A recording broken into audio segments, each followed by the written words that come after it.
E aí galera do Me Salva, vamos lá porque está na hora de começar um novo módulo.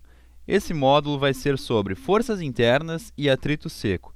Ele é dividido em duas partes. Nessa primeira parte a gente vê forças internas. A gente não se aprofunda muito no assunto, porque aqui em mecânica vetorial a ideia é só dar uma base sobre esse assunto. E depois a gente fala sobre atrito seco, na segunda parte do nosso módulo. Bom, essa aula aqui é a aula introdutória sobre forças internas, certo?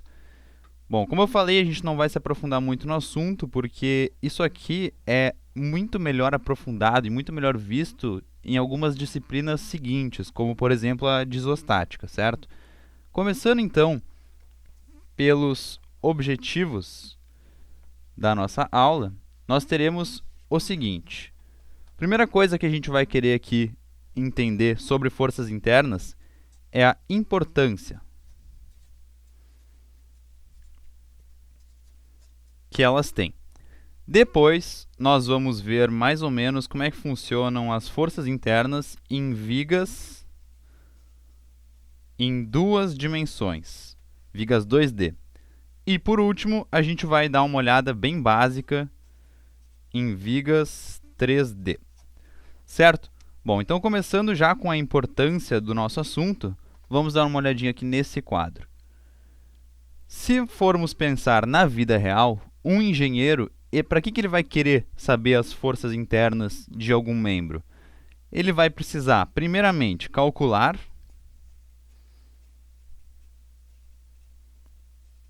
as forças internas, para depois fazer uma pergunta muito importante. O material que eu estou utilizando resiste a essas forças internas? Então, ele vai se perguntar se o material resiste. E, por último, ele vai fazer o projeto desse membro, ou seja, ele vai projetar o membro. Então, por que elas são tão importantes, as forças internas? Porque elas permitem que a gente faça o projeto de um membro. E o que é esse membro? Esse membro pode ser uma viga, pode ser um pilar, ou seja, vários elementos da construção, vários elementos de máquinas são projetados por causa das forças internas. Então, essa é a grande importância das forças internas na vida real, certo? Bom, começando agora a falar sobre vigas em duas dimensões. Nós temos aqui uma viga em balanço e a ideia aqui é dar uma olhada como é que funcionariam as forças internas no ponto B. Primeira coisa que a gente vai fazer é determinar quais são as reações que atuam aqui no engaste. Bom, como isso aqui é um engaste, a gente sabe que vai ter uma força vertical, aqui, AY, uma horizontal, aqui, AX, e ainda teremos um momento aqui, MA. Essas são as reações que atuam no engaste. Para que a gente faça uma análise das forças internas em B, a gente vai lançar mão de um método que é bem similar ao método das seções que a gente viu lá em Treliças. A gente vai fazer um corte passando pelo ponto B. Desse corte, nos restam duas partes do membro que antes eram só. Essa parte aqui, à esquerda, onde tinham as reações do engaste, e essa parte à direita, onde a gente tinha aquela carga P aplicada. Bom, para que as duas partes permaneçam em equilíbrio, a gente vai ter que ter algumas forças e momentos atuando aqui nas pontinhas onde tem o ponto B. E que forças são essas? O que está atuando ali? Bom, pessoal, a gente vai ter sempre uma força horizontal, que a gente vai chamar de NB, porque é o ponto B. Nós teremos uma força vertical, que nós vamos chamar de VB. E, além disso, nós teremos também um momento aplicado aqui, nesse sentido, que a gente vai chamar de MB. Esses sentidos a gente vai ver melhor na próxima aula.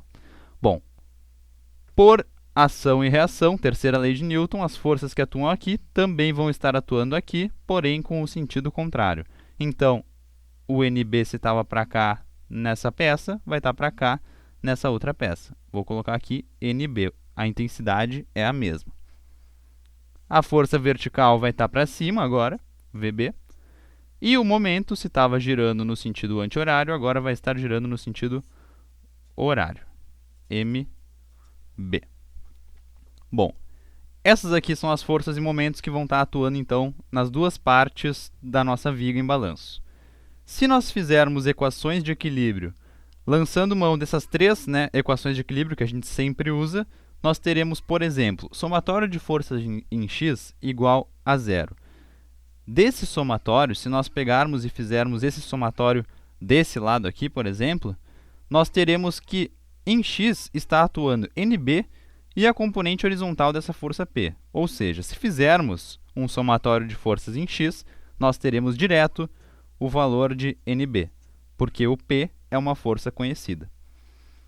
Se nós fizermos um somatório de forças na vertical, no eixo y, a gente vai estar tendo que essa componente aqui, vertical de P, atua em y, e o nosso VB também atua em y. Ou seja, se nós fizermos um somatório de forças em y igual a zero, nós teremos direto o valor de VB.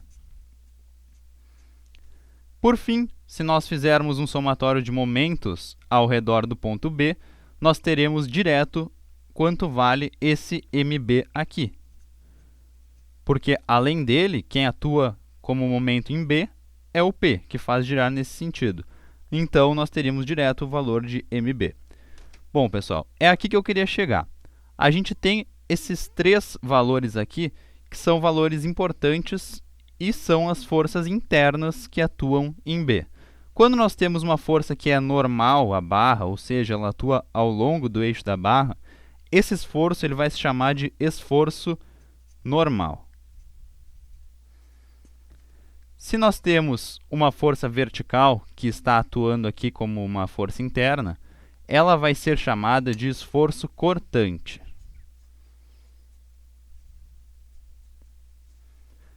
E, se nós tivermos um momento aqui, em B, como sendo uma força interna, nós teremos que isso aqui se chama momento fletor.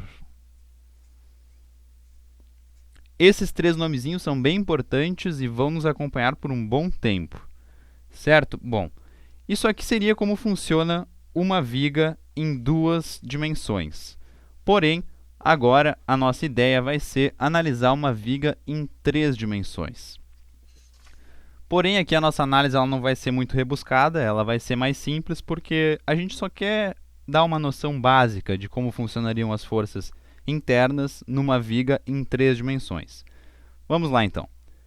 A gente tem aqui uma viga cortada, essa aqui é a seção que a gente enxerga, e nessa seção eu desenhei os eixos Z, Y e X. Quando nós temos uma viga em três dimensões, a gente vai ter forças atuando ao longo desses três eixos.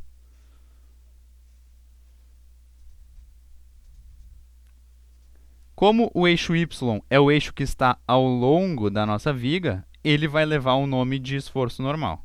Ou seja, esse aqui é o nosso N. Se nós tivermos agora as forças nos eixos Z e X, elas vão se chamar forças de cortante, esforço cortante. Então, aqui eu vou chamar VZ, porque está sendo aplicado em Z, e aqui o nosso Vx. Agora os momentos. Nós teremos também momentos sendo aplicados nas três direções. Vamos ver aqui, tem um em Z.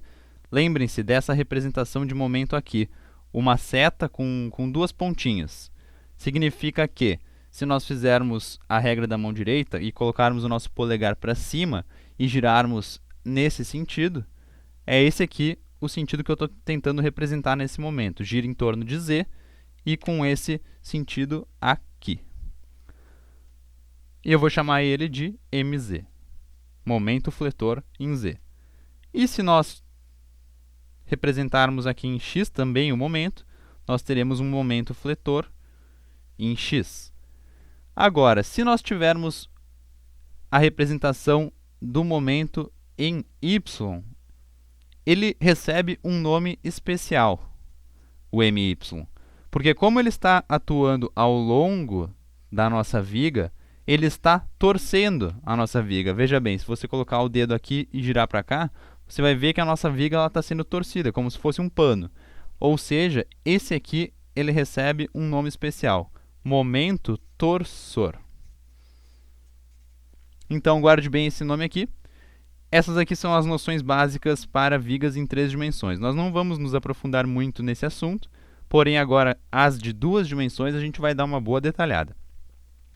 Eu falei para vocês que a gente sempre coloca, lá no caso das vigas em 2 dimensões, nesse caso aqui, que a gente sempre coloca o esforço normal da esquerda para a direita, a força vertical cortante de baixo para cima, e o momento aqui atuando nesse sentido aqui, que é o sentido anti-horário.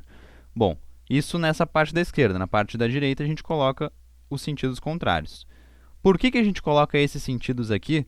É porque existe uma convenção de sinais para esse assunto. E essa convenção de sinais será o assunto da nossa próxima aula, certo? Espero vocês então. Um abraço.